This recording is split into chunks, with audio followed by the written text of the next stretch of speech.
So good day everyone, I am Vijay from IDEC Controls India Private Limited. So today we will be looking into the BACnet protocol which IDEC PLC supports, which to be specific FC6A plus. So in FC6A plus we have Ethernet port number 1 which has many functionalities it supports, in which one is BACnet. So BACnet we have a profile called as BAC, which is also abbreviated as Building Automation Specific Controller. So only that protocol is supported in IDEC PLC. So the protocol on which it works is IP.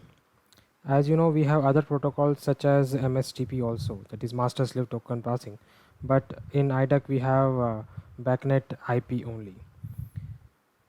It also supports standards of ANSI ASHRI 135.2012, and we have different types of objects according to BASC, that is device object, analog input object, analog output object, analog value, binary input, binary output, and binary value, which we will be looking on the later on stages. It also supports BBMD,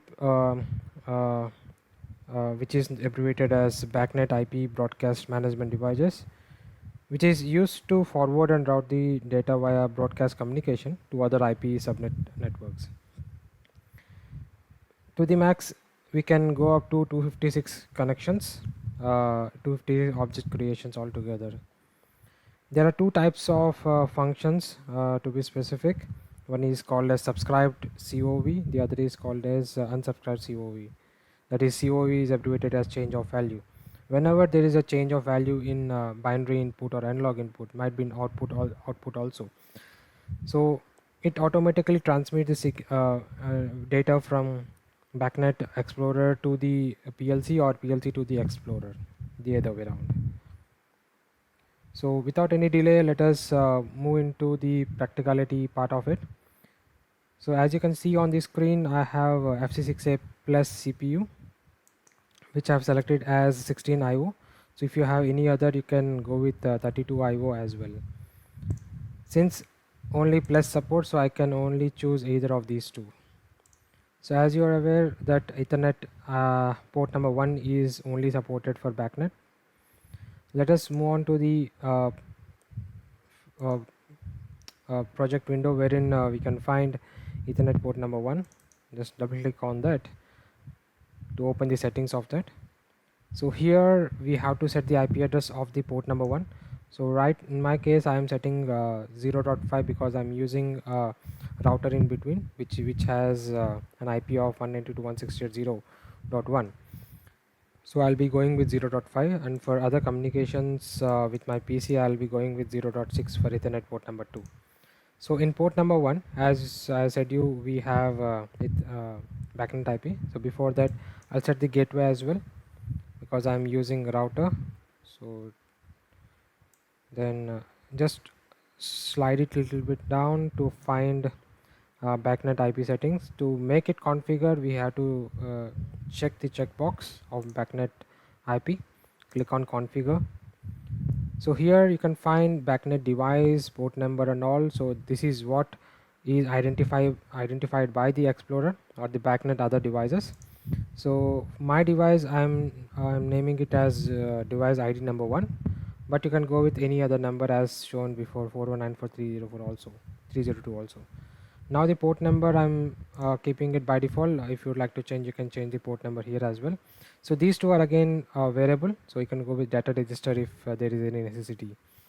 Then coming to the BACnet communication, to make the BACnet communication on, we have to switch on a special memory bit, that is M8450. So instead of going with ladder logic, I am straight away turning it on. This actually means once the PLC gets on and everything is in normal state, that means without any error, this bit M8450 automatically turns on. Then as I explained you previously, COV, device communication control password, basically for password protections. Suppose some device would like to access the backnet in it, so we can go with the password protections as well. Then COV is change of value. By default, we have some uh, uh, resolutions with which if there is a change in value in fraction of decimal values, uh, BACnet Explorer or BACnet device in the PLC gets updated automatically. If you'd like to go with certain time slots, let's say that value has to be updated every 1 second. So this is where we can go with, that is called as unsubscribed COV frequency. So right now we'll not be using it, we'll be using a normal COV methodology, but if there is any requirement you can go with unsubscribed COV as well. Now coming to the foreign device settings. Well, as I said, BACnet supports in FC6A plus, it supports BBMD as well, basically to access the other uh, BACnet devices which are there in other areas over the internet. So when the BACnet IP network is built with the multiple IP subnets, install one BBMD, that is BACnet broadcast management device, on each IP subnet. A BBMD is a device that transfers broadcast communication of BACnet devices to different IP subnets. So here in this case we have to set the IP address of the other network. Let's say our network is 192.168.0.5, the other network is 192.168.1 dot something else.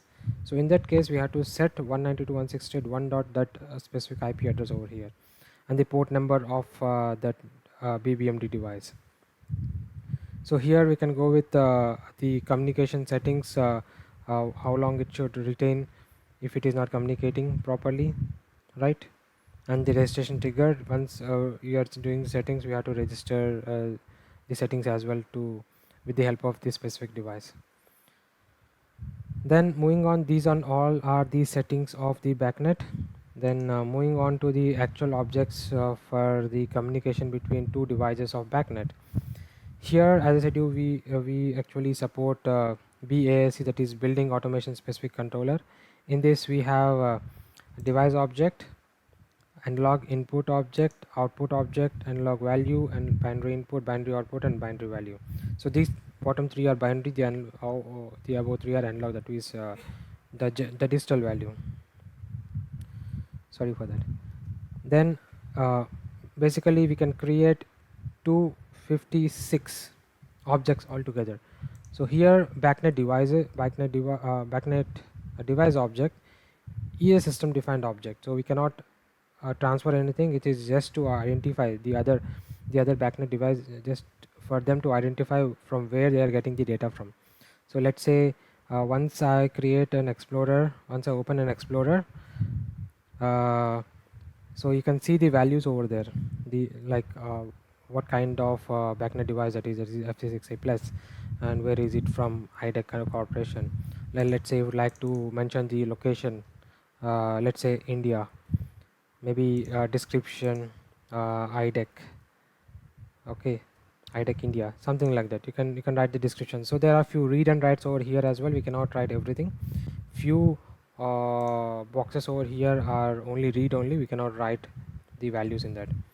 Then coming to the analog input, so right now we'll create one analog input. That is basically, when we speak about analog input, the devices which are being actuated on the field level device gets into the PLC and transfers back into the BACnet Explorer, right?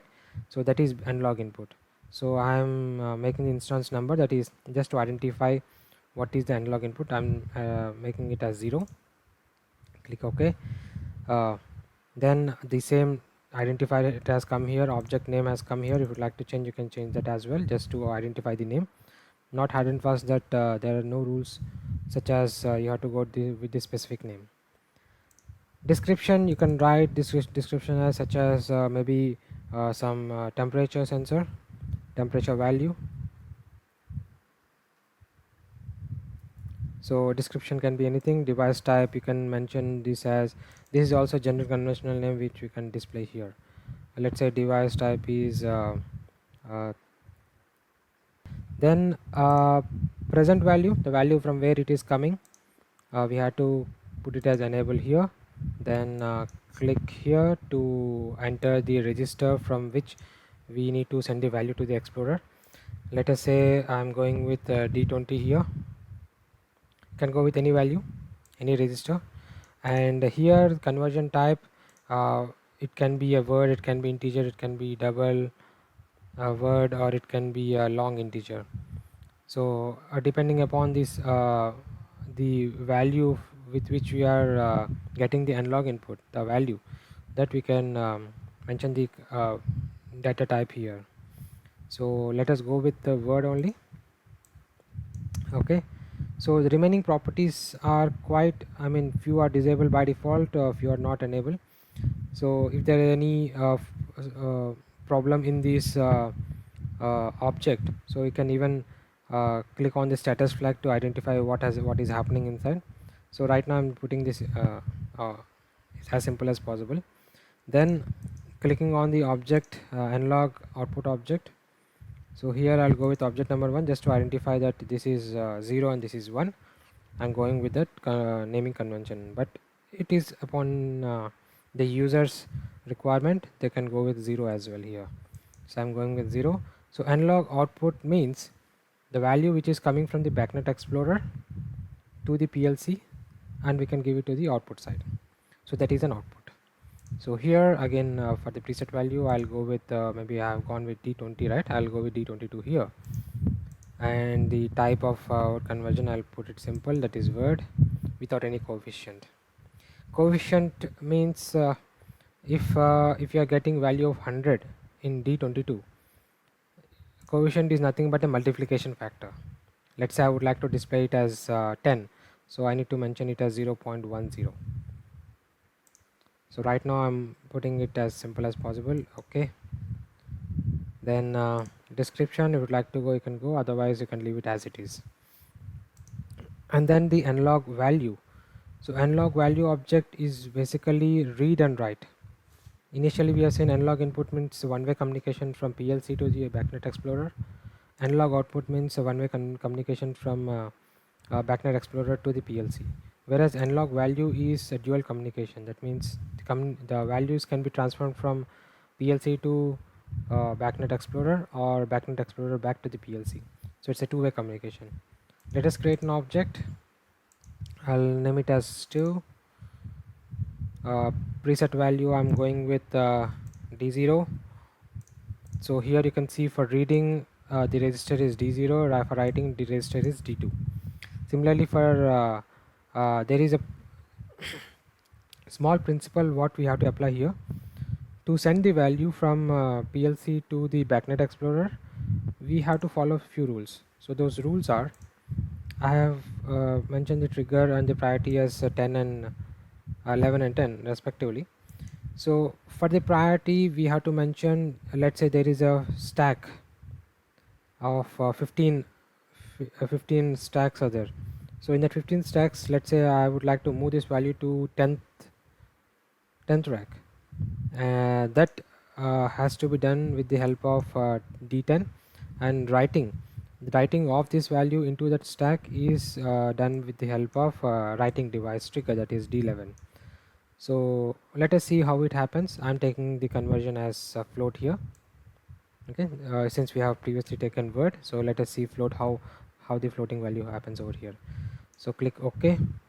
Similarly for device binary input object, let us create an object here. 2 3, I'll go with 3. Similarly what we have seen previously, analog input is the values in the terms of integers, whereas binary means it's simple BCD, it's simple binary 0 or 1. So I'll be taking simple bit, that is M0, and here again I'll be taking 4, M2, creating new object for the binary value. Similar what we understood for analog value object, same has to be understood for binary value. It's a two-way communication. So I'll be mentioning M4 and M6. Okay, I need to mention the register here. So since we have already considered D20, D10, I'll consider D30 here, right? So click OK. After doing all the settings, if you would like to see the individual settings, what we have done, the objects and all, just click on the object list to identify the respective values for each, like nlog input D20, nlog output D22, likewise. So click OK. Okay, so right now I'll be writing this down into my PLC, that is FC6A plus. So for that I need to click on download, click on the user program. Okay, IP address fine, the communication,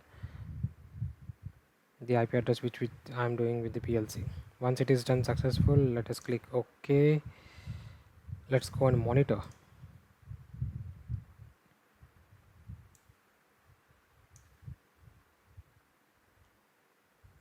So once I done monitor, I'll go to custom monitor, just to write down the registers and bits which I have taken. For analog input I have taken D20, analog output D22, analog value I have taken D0 and D2, then D10 for priority trigger, D12, 11 for the write trigger.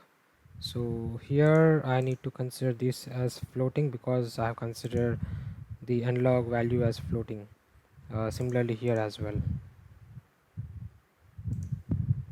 Okay, so this is for the priority and this is for the write trigger. So let us first see the registers, then we can move on to the bits. So the tool which I'm using is yet another BACnet Explorer, Yabe. So I need to click on plus to add the device, that is my FC6A. So I'm using internet, so my endpoint by default it comes as 192.168.0.104. it will not show as 0.5 since I'm using an internet and a router. So my router it's taking as 104. Let us click on add. So once the port number and the IP address what we have set is perfect, then it will come. If not, you can click on option settings, change the IP address to 104 or the respective IP address of the router or the PLC, then the port number of the PLC here. Just once you click that, FC6A plus will come. Just click on that. We'll get all the objects which we have created in FC6A plus. If you are not created, let's say binary input, this object will not be displayed over here. So I'll do one thing. I'll click all these analog input, output and value. I'll drag and drop, or you can just right click on this and subscribe, so it will come here just to show the value. This is D20 is analog input in my case. If I'm passing analog input, as I said you, I'm passing value from PLC to the BACnet Explorer. I'll just pass 1 2 3. So analog input has been updated to 1 2 3 in BACnet Explorer. Output I cannot write here because this window is in PLC, so I need to get a value. Even though I write something, it will not update because it's read only. Now for output, double click output.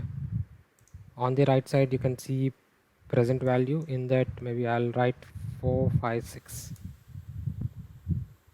Okay, so you can see the updated value over here. So since we have considered word, so everything is coming in word. Let us move on to the analog value object.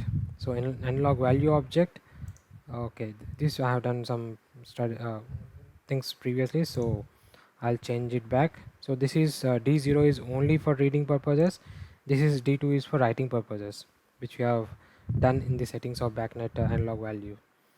So let us see what is happening. I'll write down 26.5 and priority number 1 in stack. Let's say there are a stack of 16, so this will go into the first stack, and to update it I just need to make the trigger, that is D11, as 1.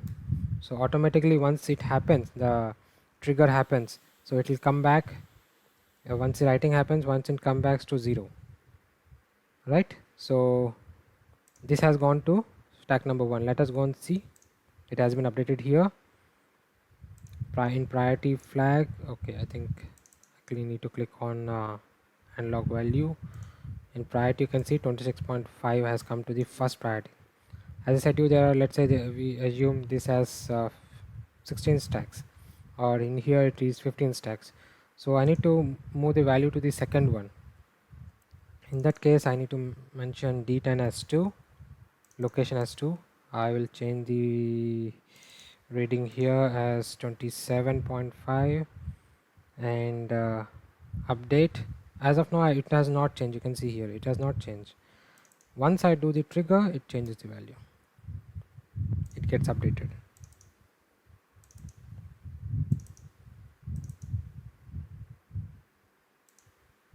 So here, as I said to you, there are few backlogs in YABE because it's a free software. So we just need to click on this icon, double click once if there's any refresh happening. So but you can see the current value is 25.6. It is because the value which is there in first slot actually gets updated to the present value. Okay, so if I say I would like to change the first as some 30.5 and update, so you can see here it has updated, but here it is not updated. I'll just need to double click on. Okay, it has been updated. So same way we can write the values from the Explorer back to the PLC, but in this case this Explorer is not able to support this functionality. So what happens, the same principle has to be applied there. That means we have to write something into the present value, give the location from where we have to access or we have to send the value, and the trigger. So these things were not provided here, but in the licensed versions you might find these in the property window. Okay, so let us move on to, I'll delete these all this, and I'll move on to the bits. Just drag and drop. I'll delete everything. Okay, so I think I have considered binary input as M0 and binary output as M1. Let us make it as simple as possible. For this to write from PLC to the BACnet Explorer, I can make it as on. Okay, one thing I need to change the type of monitoring, binary. Okay, so I have updated one here, so you can see binary input which is coming from the PLC. Output, I need to mention it as 1. Sorry, double click binary output, present value 1. So okay, I think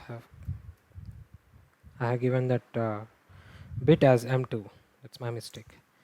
Okay, so you can see it has been updated. For the others, such as binary value, let me just go and check what value I have provided.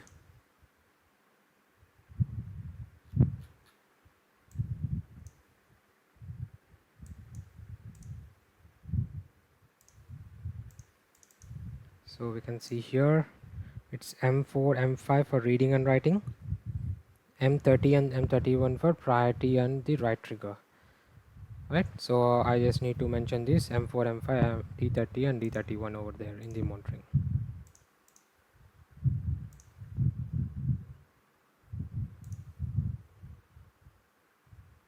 So I'll go to custom, create new. So already we have seen M0 and M2, M4, M5, D30 and D31. So okay, this should be binary, this should be binary, and this should be binary. Okay, these two are registers. So already we have updated here 1 and 1. Let us get the binary value. So to get the binary, this is for reading, this is for writing. I'll do one thing, I'll write 1 over here, that is making the first bit on, then first location, and update. So it has been updated. You can come and see here if it is needed. So in the first location, let us again change the value of writing to 0. I'll change the location as 3 and 1 update. So to check, just double click here once again. It has not been updated.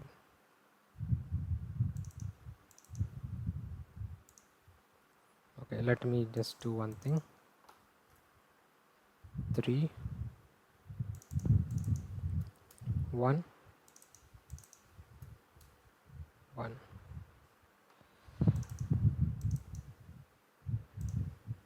Okay, so wherever you would like to store the value, so we can just change it to 1. To take out the value, again it takes the priority number 1. So from where we have to consider, we have to take the value from. Right, so this is the end of this video. Hope this might be helpful. We'll try and come up with new video sessions. Thank you very much.